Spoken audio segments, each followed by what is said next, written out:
ടൊറന്റോയിൽ വരാനിരിക്കുന്നത് കൊടും ചൂടുള്ള ദിവസങ്ങൾ. താപനില 41 ഡിഗ്രി സെൽഷ്യസിനോട് അടുക്കുകയാണ്. അന്തരീക്ഷത്തിൽ ഈർപ്പവും കൂടുതലാണ്. വരും ദിവസങ്ങളിൽ പരമാവധി താപനില 33 ഡിഗ്രി സെൽഷ്യസ് ആയിരിക്കുമെന്ന് എൻവയോൺമെന്റ് കാനഡ പ്രവചിക്കുന്നു. പക്ഷേ കടുത്ത ഹ്യൂമിഡിറ്റിയെ തുടർന്ന് 8 ഡിഗ്രി കൂടുതൽ ചൂട് അനുഭവപ്പെടാൻ കാരണമാകും. അതേസമയം രാത്രി ഇടിമിന്നലോട് കൂടിയ മഴയ്ക്ക് സാധ്യതയുണ്ടെന്നും എൻവയോൺമെന്റ് കാനഡ അറിയിച്ചു. ബുധനാഴ്ച ടൊറന്റോയിൽ പരമാവധി താപനില 30 ഡിഗ്രി സെൽഷ്യസ് ആയിരിക്കുമെങ്കിലും 37 ഡിഗ്രി സെൽഷ്യസിനു സമാനമായ ചൂടായിരിക്കും അനുഭവപ്പെടുകയെന്ന് മുന്നറിയിപ്പിൽ പറയുന്നു. ചൂടുള്ളതും ഈർപ്പമുള്ളതുമായ വായുവിന്റെ ഗുണനിലവാരം മോശമാകുന്നുവെന്നും വായു ഗുണനിലവാര സൂചിക ഉയർന്ന അപകട സാധ്യതയുള്ള വിഭാഗത്തിലേക്ക് അടുക്കുന്നുവെന്നും എൻവയോൺമെന്റ് കാനഡ ജനങ്ങൾക്ക് മുന്നറിയിപ്പ് നൽകിയിട്ടുണ്ട്.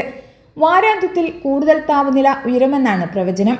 ശനി ഞായർ ദിവസങ്ങളിൽ പകൽ സമയത്ത് യഥാക്രമം 32 ഡിഗ്രി സെൽഷ്യസും 30 ഡിഗ്രി സെൽഷ്യസും വരെ താപനില ഉയരുമെന്ന് ദേശീയ കാലാവസ്ഥാ ഏജൻസി പറയുന്നു.